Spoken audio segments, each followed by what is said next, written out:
a good way to make the best use of your garden space and also your time and your area is to kind of co-plant and interplant or alternate plantings within plantings. Now, if that sounds confusing, it's really not.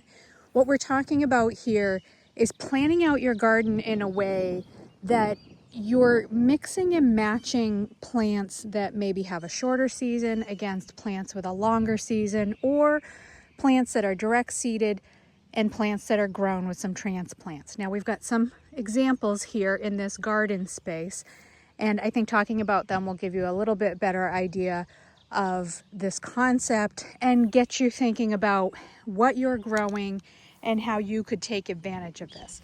So if we start over here, we have a row of peas planted in pea brush that are still coming up. And then we have a row of tomatoes. Now you might think, wow, that pea brush is pretty big. You know, as the peas grow up into it and twine into it, that could get a little bit crowded next to these tomatoes, which obviously are also going to grow large and also are going to have cages and stakes put in here to support them. But here's the thing. The tomatoes are a slower growing, longer season crop. And the peas are an early season crop that are grown in the cooler, earlier part of the season. And then by the time summer gets going, by early summer when the tomatoes start taking off, the peas are going to be done. They're going to be coming out of here. So yes, the tomatoes are going to get large and they're going to need some of that space where the peas might potentially encroach upon them, but the peas will be coming out. And the beauty of the pea brush is that that is something that's going to be easy to pull out with the pea plants when the pea plants are done. And again, that's going to happen months before these tomatoes have hit their full stride. Another thing to look at in the tomato row, here's another kind of example of alternating and kind of interplanting. So this whole concept's a little bit like companion planting, but not really. And it's a little bit like succession planting, except the succession for a lot of this happens kind of by default because of how you planted. So one thing I want to mention here in the tomato row is that this first one, and we can actually see how quicker this plant, which was about the same size as these other plants when it was planted, this is a cherry tomato and it's taking off faster. It's a faster growing plant that will probably be the earliest to bear. So I've got one cherry because we're not using a ton of cherry tomatoes, so I'm not planting a ton of them. And then I've got some early girl varieties, and at the end I've got celebrity. So I'm using this row growing 3 different varieties in it, you know, interspersed, kind of spaced, according to my needs and what I need. Then we move over, we've got some summer squash and zucchini, some peppers that are smaller growing plants. So even though they have about the same season as these, they're going to remain small. At the end, there's a short row of spinach, and again, that spinach, that doesn't last long once the summer heat comes. That's something that will be replanted after this first round in the fall. Summer squash and zucchini, they're going to last for a while, but they also will be coming out before the tomatoes get too large. Now we move over. The next thing I've planted is cauliflower. And at the end of the row, you can see there's some bok choy. But the cauliflower is a one and done type of plant. And then next to it, I've got a row. We're going to talk a little bit more about this row in a minute, but I'm going to call this for now the broccoli row.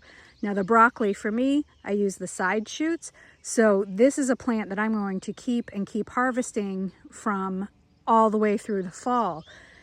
They can get pretty sizable, especially the variety I have in, which is Pac-Man. Grows really large. It's a fabulous plant, but it does end up taking up a lot of size.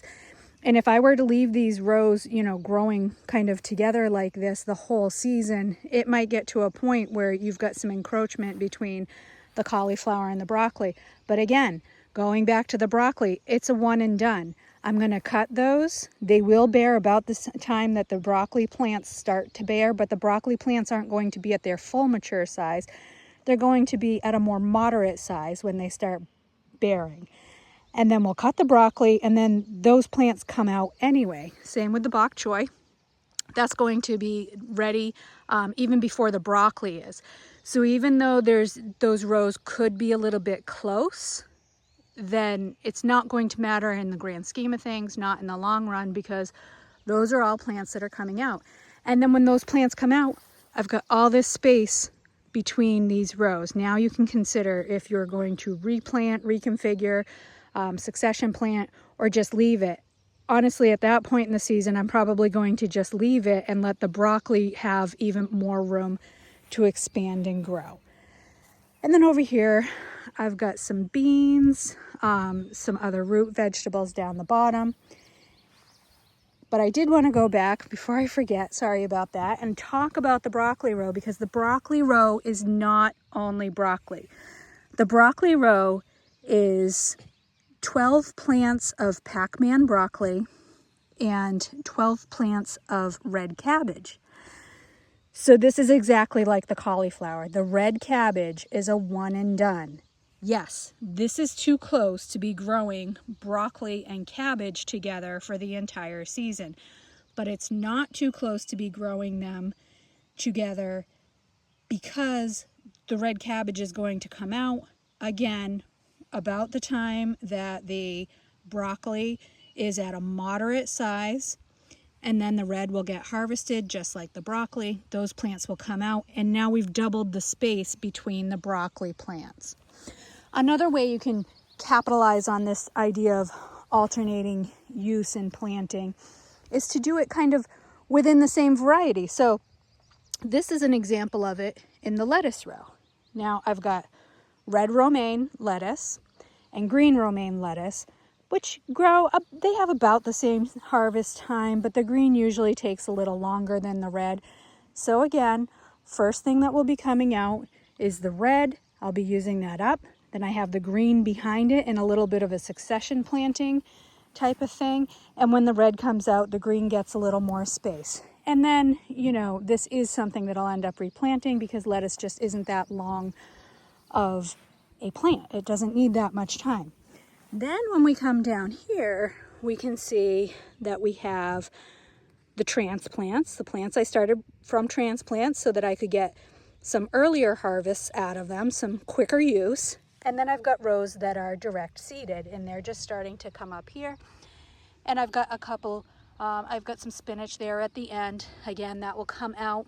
Now when that spinach comes out, by the time it comes out, it's probably going to be too hot to grow that immediately. Again, I can grow it again later in the fall, but during the summer here, it's going to bolt. So I won't reseed that immediately. I'll give that some time, probably grow something like a more bolt resistant variety of lettuce. So these are just some of the ways to think about how you can use these things, to think about, you know, the timing of different plants, the size of different plants, what's going to come out before it becomes a problem for a different plant, variety wise or by type. I've had a similar thing that I've done in the past with my garlic and my squash, and actually I do have it going that way down here in these raised beds with the trellises.